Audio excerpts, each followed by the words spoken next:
what time it is, guys? It's time for a dunk contest.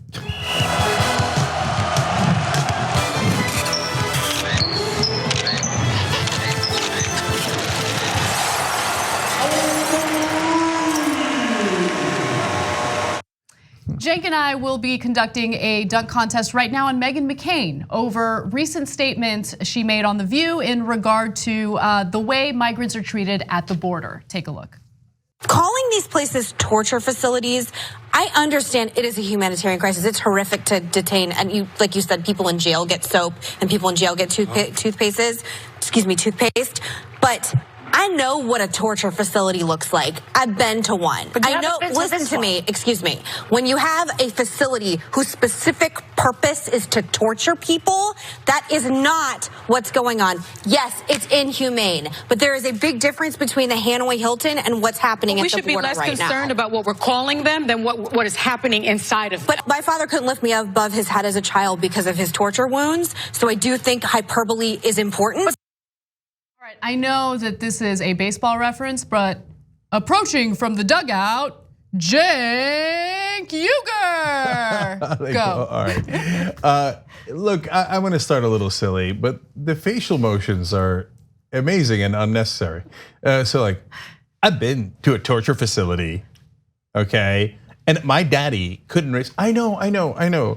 Look, we all know about your dad, Meghan. We all know, that's why you're on the show. You don't have to bring him up every other sentence.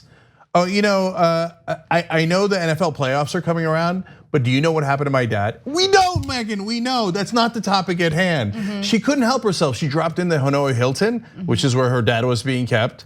And what happened to your dad is terrible. We all acknowledge that. Everybody agrees to that. Even people who really disagree with him, like me, think that what happened to him was terrible. And I like the fact that he fought against torture during the Bush administration. So we've all given him credit for that.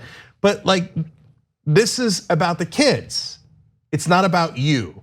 But she makes every single story about her. 100%.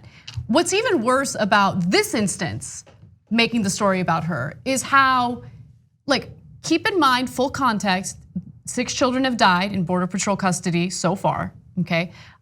They are not given soap, toothpaste, they're kept in diapers that they arrived in. They're suffering from the flu. They have no place to sleep. They have concrete floors to sleep if there's enough room to lay down. And in a lot of cases there aren't. So these kids are being kept in unsanitary, unsafe conditions. And not only did Meghan McCain make it about her, but she made it seem as though she's a victim because her father couldn't lift her up because of the torture that he suffered. No, you're not a victim, Meghan, okay? You are literally sitting in a chair that you do not belong in, but you were given that opportunity without the work required to get there because of who your father was. So you are nothing more than a privileged brat. And the fact that you made this story about you is so incredibly pathetic and tone deaf.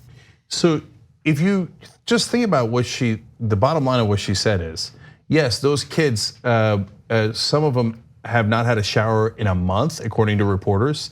Now, they're worried that a big percentage of them have lice because of how unsanitary it is. And they can't sleep at night because of how hungry they are, etc.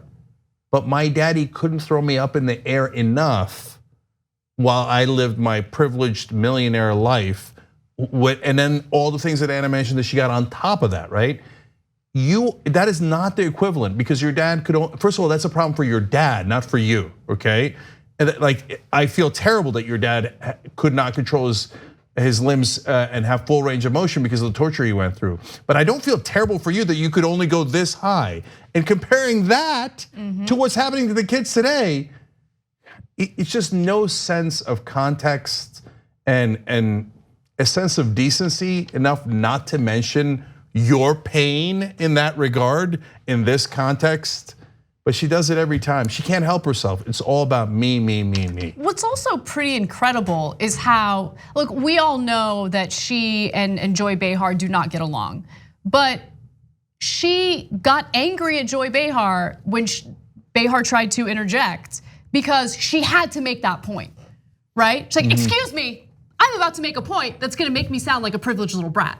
Like, just stop and listen for a second, right? Like, she's so self-obsessed and she's so concerned about being the victim. And she also like poses as this like weird conservative martyr on the show. Like, oh my God, like I'm the one who needs to be sacrificed because I'm the one who gives the conservative perspective on this show, okay? I am a martyr here. No, first of all, if you are given the difficult task of representing the conservative party, first of all, you're doing a disservice to the conservative party because you make them look worse than they really are. Well, it's hard to make them look worse than they really are. I know, but I think she does succeed because A, she makes excuses for the bad behavior, and B, she does it in a way that makes everyone, herself included, look incredibly ignorant. Okay, look, no mas, you win the dunk contest. I won, okay.